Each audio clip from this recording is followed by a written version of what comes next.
benar-benar ini Adi Prayitno di depan politisi PKS yang ngotot mengatakan bahwa koalisinya masih solid.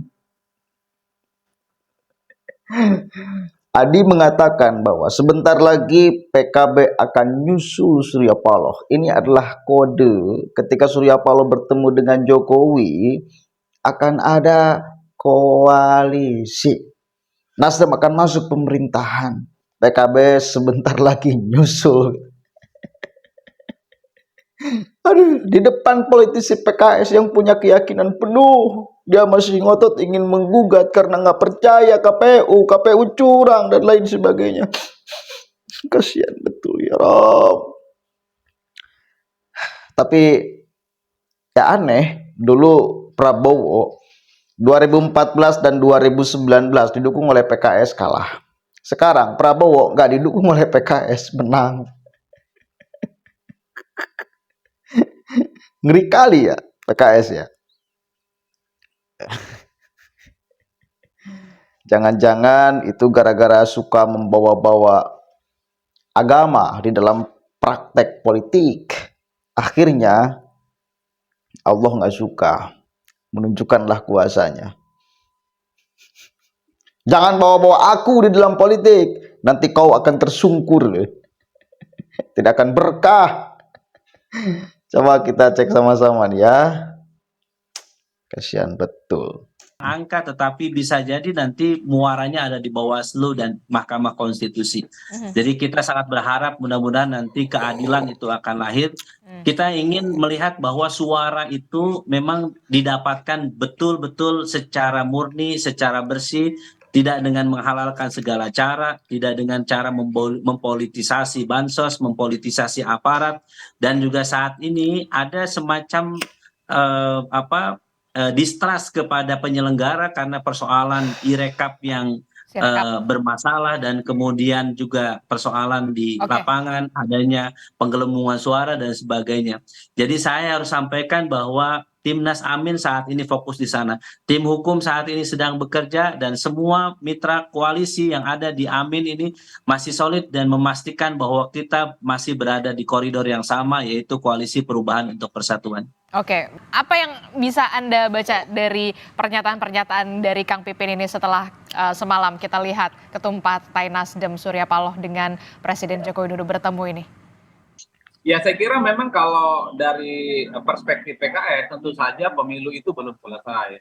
Mereka ini terus mencari titik-titik kelemahan, kira-kira apa yang kemudian bisa digugat ya ataupun dipersengketakan nantinya terkait dengan dugaan kecurangan yang selalu dimunculkan kepada publik. PKS tentu sebagai pengusung Amin ingin menegaskan apapun yang terjadi, kalah menang itu persoalan biasa, yang penting dilakukan dengan cara-cara tidak benar. Kalau yang digunakan cara tidak benar, ada kecurangan, ada misalnya mobilisasi aparatus kekuasaan, pastinya PKS ini mencoba untuk menempuh jalur-jalur hukum. Tentu MK adalah salah satu jawabannya. Ini menurut saya jawaban bagi partai politik yang sedang berjuang mencari keadilan, Adisti. Tapi satu hal yang ingin saya katakan, bahwa PKS ini kan iman politiknya cukup luar biasa. Oh iya, apalagi kita tahu berada di oposisi sudah 10 tahun lah ya. Betul, siap menjadi oposisi. Selain PDIP, rasa-rasanya PKS lah yang sering ngomong kepada publik ya di 2024 ini bahwa mereka sangat mungkin akan terus menjaga konsistensi mereka menjadi oposisi. Artinya apa? Bagi mereka di dalam ataupun di luar itu persoalan pilihan politik dan sama-sama terhormat ya untuk membangun dan bangsa dan negara ini. Overall yang ingin saya katakan, PKS ini tidak mau kelihatan menyerah dan lempar handuk, sekalipun hasil quick count tidak terlampau menguntungkan kepada Kubu Amin. Oleh karena itu, Kang Pipin bagi saya ini disclaimer tadi ketika mengatakan pertemuan Jokowi dan Pak Prabowo, mereka tahu itu melalui media. Ini kan sebagai bentuk kekagetan sebenarnya. Bagaimana mungkin partai koalisi di kubu Amin yang sejak awal berjuang bersama tidak tahu salah satu ketua umum mereka di partai koalisinya Amin bertemu dengan Pak Jokowi yang kita tahu orkestrasi politiknya kepada Prabowo dan Gibran. Yang kemudian dibaca ini soal bagaimana kemungkinan ke depan Nasdem akan menjadi bagian dari koalisi Prabowo dan Gibran ya. Saya kira di situ poinnya. Tapi Anda melihat PKB dan juga Partai Nasdem ini nantinya akan berbelok, berpindah skoci?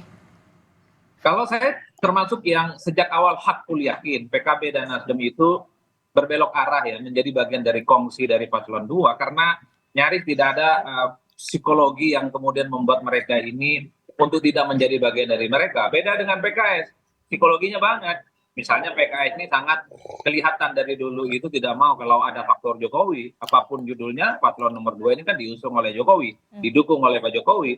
Yang kedua ada faktor gelora di situ, apapun judulnya juga, gelora ini bisa menjadi psychological barrier yang akan menghambat PKS akan menjadi bagian dari kubu Prabowo, kecuali Prabowo Subianto dan Gibran tidak menyertakan gelora dalam koalisi mereka nantinya pasca dilantik. Mungkin PKS ini pikir-pikir akan menjadi bagian dari mereka, karena kalau mau jujur 2014-2019 PKS lah yang sangat konsisten mendukung Prabowo Subianto bersama dengan Gerindra, bukan yang lain. PKS di pemilu 2024 ini kurang beruntung aja, giliran nggak bersama Prabowo kalah, tapi giliran bersama dengan Prabowo mereka justru kalah dalam pilpres, tapi giliran bersama dengan Prabowo justru mereka juga tidak diuntungkan.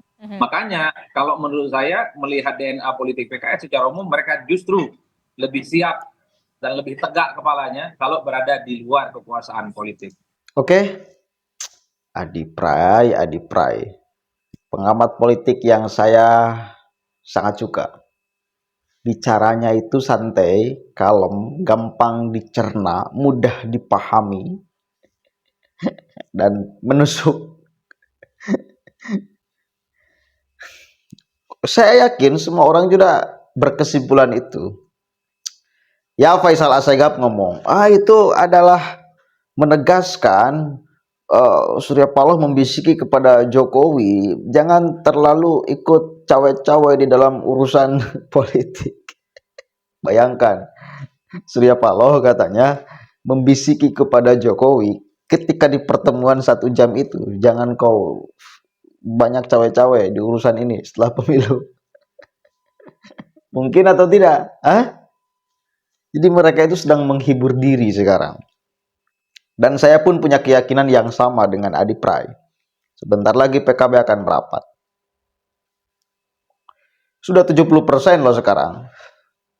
Dari KPU, ya, real count, bukan quick count, real count dari KPU sudah 70%. Dan angkanya sama Pragim itu di atas 50%. Udah ini game over. Pilpres 2024 game over. Pemenangnya bisa dipastikan Prabowo Gibran. 1 putaran. Tidak sia-sia, saya dari dulu teriak-teriak 1 putaran, 1 putaran, 1 putaran, 1 putaran. Keinginan terwujud itu kan enak. Kalau kata Nusron Wahid, yang menang itu mau ngomong apa aja enak. Yang kalah itu mau pura-pura bahagia pun tetap nyesek. Yang menang, mau ngomong apa aja enak. Nah, yang kalah bingung mau ngomong apa. Kalaupun ngomong pura-pura bahagia, dalam hatinya tersiksa. Biarkan itu para elit politiknya. Kalian sebagai masyarakat jangan terprovokasi. Udah, politik itu sampai tenggorokan, bos. Sampai tenggorokan ya. Jangan menusuk sampai hati. Santai. Menang kalah biasa. Terima. Harus siap dengan kemenangan. Kalau berkompetisi ya, juga harus siap dengan kekalahan. PKS mengatakan itu. Asal pemilunya jujur dan adil. Nggak curang. Ya, silahkan aja buktikan kecurangannya. Tapi yang jelas, saya punya keyakinan penuh Nasdem sudah mengakui kekalahan dan menerima kemenangan. Atau kebalik ya bahasanya. Nasdem sudah menerima kekalahan dan mengakui kemenangan. Itu bos. Bagi saya kesimpulannya itu.